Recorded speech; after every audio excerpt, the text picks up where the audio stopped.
I wasn't actually planning on shooting this video today. I was like, it's Friday, we're going into Memorial Day weekend, I'm tired. I put together like this inflatable jacuzzi all day, which has been not all day, but this evening with my kids, utter disaster. And I watched the Friends reunion, and I've been using this guy pretty much all day. It's got my SIM card in it. It's been my daily driver for one day, actually like a day and a half, so I'll give it credit there. And I gotta say I like it. There are some things that I kind of wish were a little bit different, and you might can hear the thunder in the background there. I'm actually recording this. I have my lights unplugged behind me right now because there's been such a terrible lightning storm that's come through. So that was the other reason I didn't record. It was bad. So decided, I was sitting there, it's late, but I wanted to make this. And yeah, so talking about the Titan Pocket, the things that I like about it. So I like the keyboard for the most part. And you can look here, I'm going to grab the closest available BlackBerry to me right now. So I've got my Key 1 right here, and I've got the Titan Pocket right here. And of course you can see there's some similarities there, but the keys are actually a little bit larger here on the Pocket, and it works well. The thing is, it is a little bit more difficult to press, and you can tell that the underlying mechanism is just a little bit different, but I think I can liken it almost closest to the Key 1. The Key 1 buttons never really broken as much as I would have liked them to, even though they are not as hard to press as these are. So I'm sure it's some sort of patent or trademark that BlackBerry has about how the keyboard mechanism works. I don't know. What they did with this, it has a nice firm press. It's definitely a little bit longer key press than I'm used to with BlackBerry, but it's not nearly as long as the one with the original Titan, and it's not as spongy. It's very, very firm keyboard. And then, of course, you got the touch sensitivity as well, which is nice. I actually find that I've been using it more than I normally would with, let's say, like the Key 1. Why? Because the screen is so much smaller. There's not much screen real estate here. So you've got this itty-bitty 3.1-inch screen. Anything that puts your fingers on the screen obscures your vision and your ability to use and see the screen. So if you're sitting here and you're like, okay, let me pull up Twitter. Well, I mean, yeah, it covers everything up. So you're sitting here trying to do stuff. Very, very limited window what you can see here. So this right here, ta-da, it alleviates that. And then you can see more. So it really, is like a force multiplier when it comes to your screen. It really enhances the ability to enjoy a smaller screen, whereas if you're touching it all the time. So I do like that. The facial recognition on here is not bad at all. Like, look here. No, it didn't recognize me. Let's see if it recognizes me now. No face detected. Must be the light. Let's try it again. There we go. Unlocked like a champ that time. Bad angle. Must be the way I have it reading me. But it's okay, but it doesn't register really fast, and of course it doesn't work when the screen is off. So what I end up using all the time is the fingerprint sensor, which I do think is pretty good. I mean, it's definitely as reliable as what you get on the Key 2, which ain't great.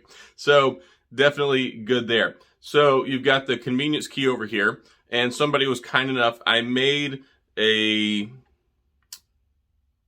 statement in my unboxing where I said it doesn't have a speed key.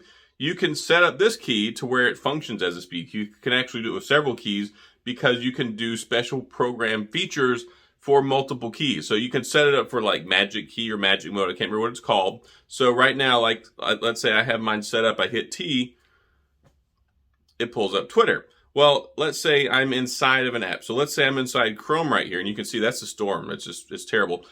If I press T, it wants to type, as it should. That's what it should be doing right now because you're inside of a window. Well, if you hold it down, I've got it set up now. We'll hold this down, hit T, ta-da, we're back over to Twitter. So there is actually the same level of functionality as the convenience key that you got, or the speed key that you got with the Key 2. That's what I meant to say. It has effectively a speed key. You can have multiple speed keys because there's like 3 or 4 that you can actually program this way. So really neat. The keyboard layout. So it's actually pretty decent. And if you've been using a physical keyboard for a long time, it's likely on a BlackBerry, of course. So you're going to have issues with where the Alt key is, where the Shift key is. You're going to naturally gravitate and want to hit certain things. Like my brain is programmed to where the symbol keys are and the numbers on the BlackBerry keyboard.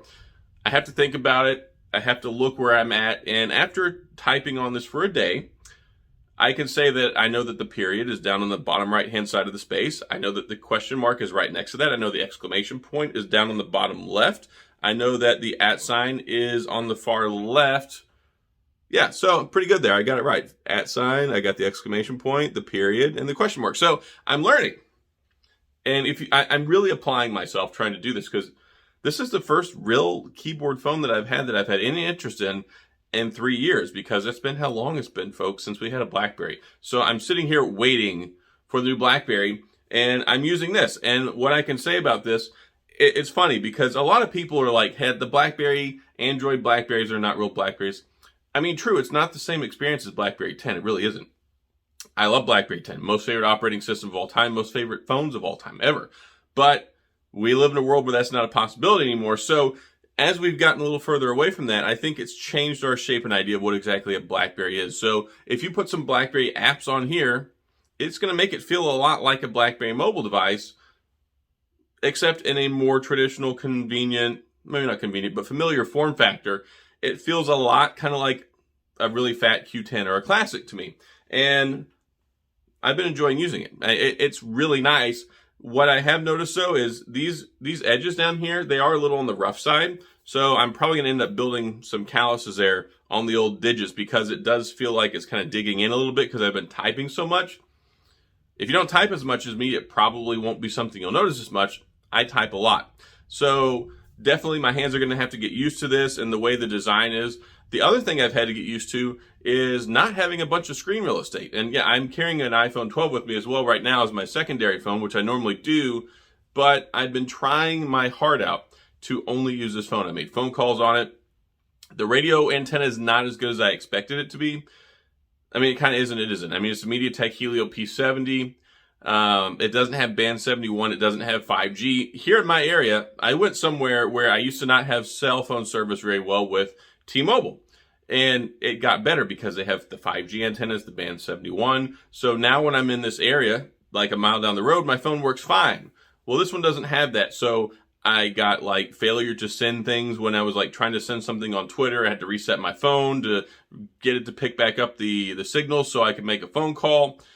When I got out of that area, it was fine, but that's something that you might run into. Yeah, I mean, I like what they've done here so far. I've been using it all day. I've got 57% battery left, and I've got about 3.5 hours of screen on time. So I'm on par for at least 6 to 7 hours of screen on time just in the first 24, 36 hours that I've had it. I think that's good. I think it'll probably improve some as this learns my routines and everything. It's kind of weird doing stuff on a square screen. I'm just going to tell you that straight up, because we're so used to rectangles and tall screens, but it's handled it well. I mean, I've played Boom Beach. I've played a lot of different things on here, and the square screen doesn't bother me that much. It just throws everything off because the games are designed, and a lot of the app windows are designed to be elongated and not in a square screen. So there are some learning curves here. There are some growing pains. There's some thunder in the background. But overall, for the most part, I don't have any significant complaints about it. They should outline it better for how to do some of these things. They need to have like a walkthrough mode that says, here, set up this button. You can do this with this button. This has these different modes. There's a lot of hidden features in here. The most annoying thing is like when you're using the keyboard, the lights will time out on the keyboard when you're not typing on it. So you have to press one of the buttons to make the lights come on the keyboard, and then they don't stay on for very long. So if it's dark where you're at, you have to like press one of the buttons and then like hit backspace so that you can start typing on it and see where the letters are at. I mean, of course, you'll get better at time with that, but you need to like kind of be able to see what's going on a little bit better than that. So I've checked in the settings. I haven't found a way to change the timing on that, but maybe that will be an option. Maybe that's something Unihertz can address. I think this is a very viable device, and I've been enjoying it a lot more than I expected to. I've been looking forward to it. Of course, I love BlackBerry. It makes me very nostalgic. It makes me miss this. I wish so much that they would, like, I wish they could put Android 10 or Android 11 on the Key 1 or the Key 2. I would love that so much. I mean, it would make the phone so much better. It would make it work for a long, like, people would be so happy with that. I wish we could do that. But it's funny, I've gotten so many comments about people are talking about my excitement. They can see how excited I am, how happy I am about this device. And yeah, I love physical keyboard phones. I love BlackBerry, and Unihertz has done a really good job with this. They have. I think they've done a good job, and it makes me even more excited to think about how amazing it's going to be when we have a new BlackBerry again. Like, the level of excitement that I've experienced with this is going to be like 10 times magnified once the new BlackBerry gets here, whenever that day may be. But for now, this right here, $299, I think they nailed it on a lot of different levels. We just got to see how well it's going to work, moving forward with our network stuff here in the US, and what the voice over LTE situation is going to be like. But that's all I've got. If you have any questions or comments, more things you want to see or know about the Unihertz Titan Pocket, then please sound off in the comment section. Let me know. I've got a lot of feedback already. I will be addressing that as I make more videos.